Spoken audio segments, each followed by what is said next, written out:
Bracket number 2, buying leads, your business will be kaput in 2 years. Now, this is an opinion piece on Inman from Chris Lindahl. Chris Lindahl is one of the best team leaders of all time in real estate. So I want to start there.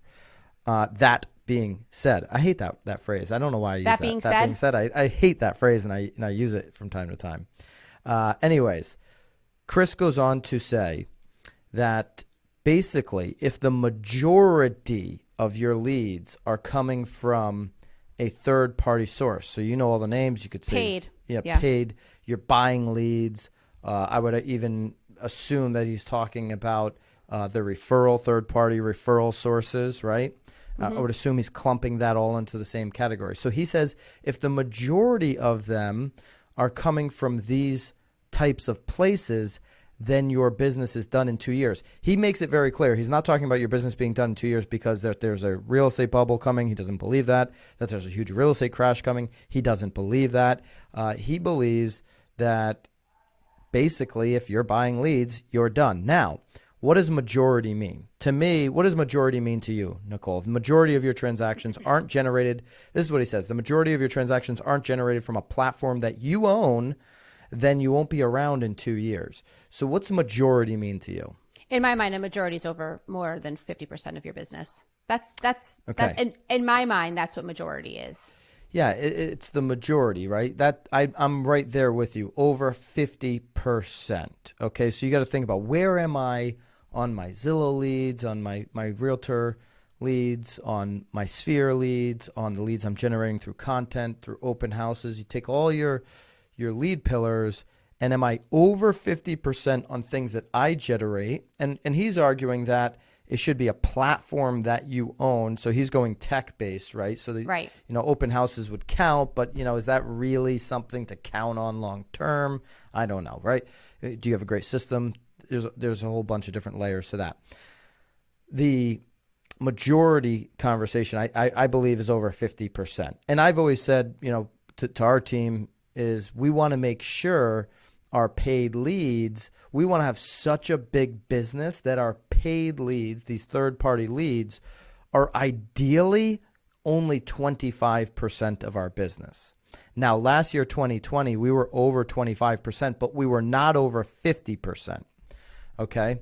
But we were over 25. Ideally, you want the rest of your business to grow where your third-party leads can continue to grow, but they're staying around 25%, 1 out of 4 transactions. Well, you have to cultivate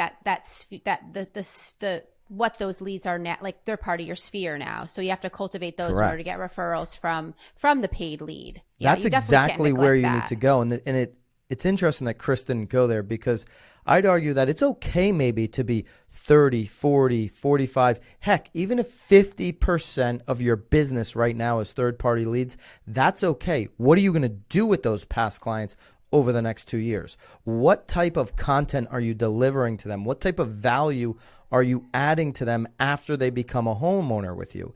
Because if you have a great sphere and now they're referring you direct business, there's a huge opportunity. Whether you have a really high-tech platform or not, maybe you're doing the giftology play there, and you're gifting the heck out of these people, drop by gifts or community events, and you're inviting them to parties, or you're connecting them with people in the community. There's huge opportunity to grow all of those leads that are in your system from a third-party source and make them a direct-to-you source.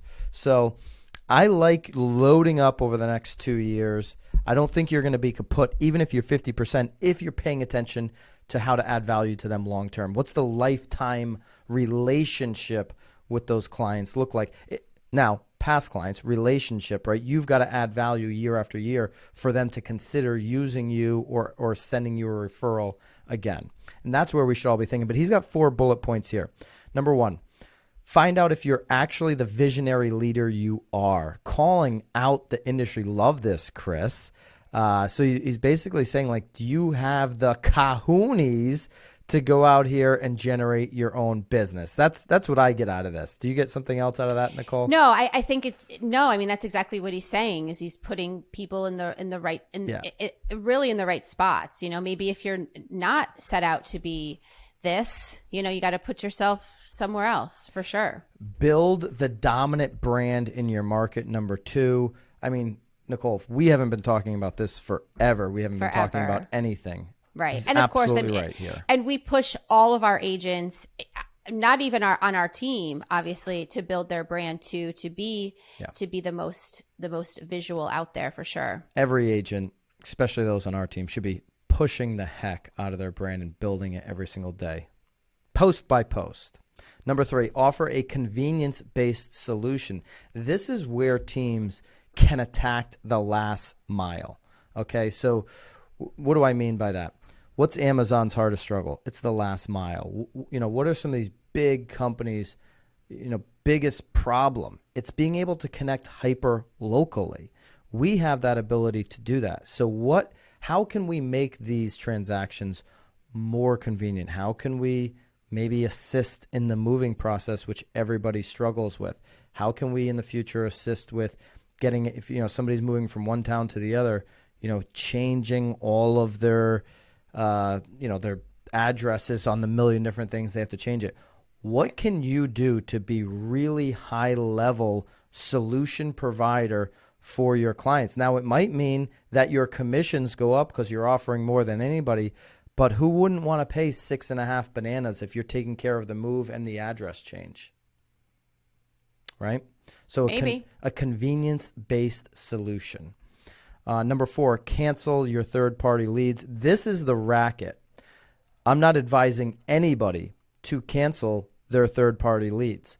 I'm advising them to continue to use this as long as they can, as long as they can be profitable on it, which I know the margins are very low and it's hard to be profitable on these third-party leads. And if they keep going up on, say, referral fees, it may get to a point where it's not profitable and you just that's when you're going to cancel them.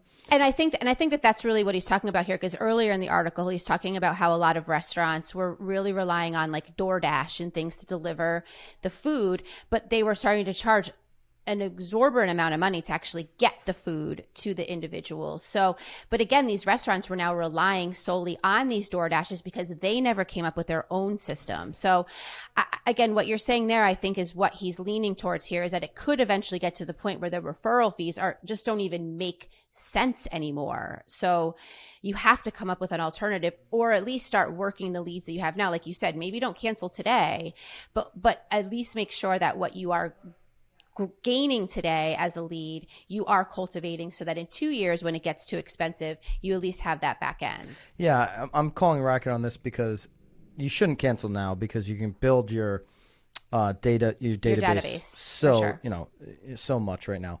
And if you're even in 2 years, if you can still be profitable on it and you can keep it 25% of your business, don't give up that market share. Don't give that up to somebody else. Right. Have a division that can work those leads. Do not give it up. Don't cancel it just because you want to. So I'm calling a little bit of a racket on that. But listen, Chris is way smarter than I am. He's built a way bigger business, and he's legit. So I'm not discounting this either. So that's linked below. That's an Inman article. Love your thoughts on what you should do with third-party leads. Are you buying? Yes or no? Love to know.